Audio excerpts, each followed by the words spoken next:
Papo de criminalista, feriadão de 7 de setembro, mas a cabeça não para e os problemas também não param. Caso concreto, difícil, as pessoas gostam de contar vitória, mas a gente tem que contar também as derrotas, porque se aprende mais na derrota do que na vitória. Como está na Bíblia, né? A pessoa aprende mais num velório do que numa festa de casamento ou numa festa de aniversário. Isso é verdade. Caso de júri, audiência realizada de uma maneira absurda contra o artigo 212 do Código de Processo Penal. 137 perguntas são formuladas pela juíza e pelo Ministério Público. Dessas 137, 117 perguntas são feitas pela juíza, ou seja, ela assume a esdrúxula posição de juíza promotora. Isso tudo consignado em ata, com a indignação da defesa e sobrevém a pronúncia. Contra a pronúncia, recurso em sentido estrito, apenas focando nesta nulidade. Não se tocou em questão de mérito. A nulidade acima de tudo. Muito bem. Recurso improvido por 2 votos a 1, com um voto divergente brilhante do atual presidente da seção criminal do Tribunal de Justiça de São Paulo, Galvão Bruno, em que ele disse que demorou 40 anos de magistratura, precisou de 40 anos para entender que se estava salvando o processo a custo do sacrifício dos direitos constitucionais de defesa do acusado. Foi um meia-culpa. Muito bem.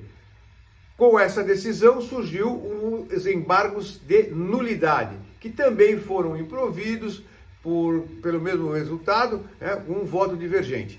Contra essa decisão, 2 medidas foram tomadas: recurso especial e um habeas corpus, ambos, obviamente, para o Superior Tribunal de Justiça.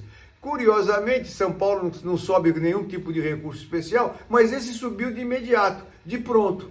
Bateu, subiu. O habeas corpus foi para o STJ e não foi conhecido sob o fundamento de que havia recurso próprio para isso. Como se isso fosse um requisito para se não conhecer de um habeas corpus. É invencionice. Colocaram um requisito que não existe, mas existia no caso. Muito bem. Contra esse não conhecimento do habeas corpus, não houve agravo regimental, porque o sujeito já está preso há quase 4 anos.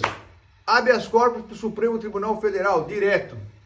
Cai na mão do ministro Nunes Marques, que não conhece do habeas corpus, também porque houve supressão de instância. Tudo isso invencionice, porque não existem esses requisitos que foram sendo moldados ao longo do tempo, sob a fundamentação de que tem muito habeas corpus. É porque tem muita ilegalidade, por isso tem muito habeas corpus. Muito bem. Contra este não conhecimento do ministro Nunes Marques, agravo regimental. Tanto o habeas corpus como o agravo regimental estão fundamentados num acórdão da própria segunda turma do Supremo Tribunal Federal, num caso idêntico, que só muda o nome das partes. Exatamente igual, que o habeas corpus não foi conhecido, mas foi concedido. É outra coisa que também não dá para entender isso. Eu não conheço, mas eu concedo. Ora, você não leu o processo, não leu o habeas corpus para poder não conhecer, mas conceder? São essas coisas que a gente fica totalmente fora da casinha para entender. Mas muito bem, a turma era praticamente a mesma. Num caso, não conheceu e concedeu, e no meu caso, não conheceu e, obviamente, não concedeu. Nesse momento, agravo regimental, é mantida a decisão com um voto divergente sempre do eminente ministro Gilmar Mendes, que diga o que quiser falar sobre ele, é um dos pouquíssimos que ainda respeita a Constituição Federal e concede a ordem. Ele conhece do habeas corpus, concede a ordem e vai além.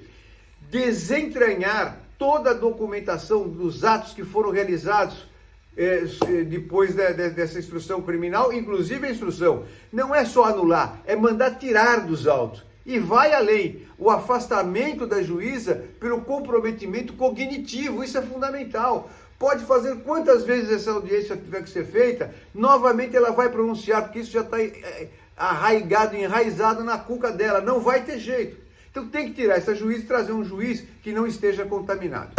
Tudo isso, meus amigos, para mostrar essa insegurança jurídica. A mesma turma que concede um habeas corpus, nos mesmos moldes daquele que se estava pleiteando, não é conhecido e, obviamente, não é concedido.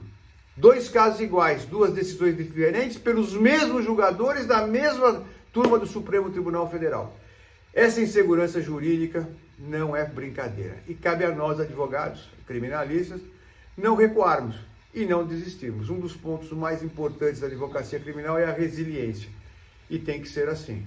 A luta continua, o RESP, que estava lá, ainda não foi julgado, mas o parecer do Ministério Público Federal é uma coisa absurda, dizendo que querem calar o juiz. Ninguém quer calar o juiz. O que vocês não querem é que prevaleça o único princípio que a Constituição Federal consagra, o indúbio pro réu e não o indúbio pro società. Isso não existe. É mais uma das manobras que foram se somando ao longo do tempo de flexibilização. Veja agora o que está fazendo o Alexandre de Moraes. Está derrubando uma jurisprudência consolidada do Superior Tribunal de Justiça no sentido da ilegalidade das invasões de domicílio. Não. A denúncia anônima vale para fundamentar uma invasão de domicílio. Meus amigos, vamos em frente. A advocacia criminal não para e precisa estar unida e preparada intelectualmente para esses casos. Papo de Criminalista, a gente volta. Um grande abraço.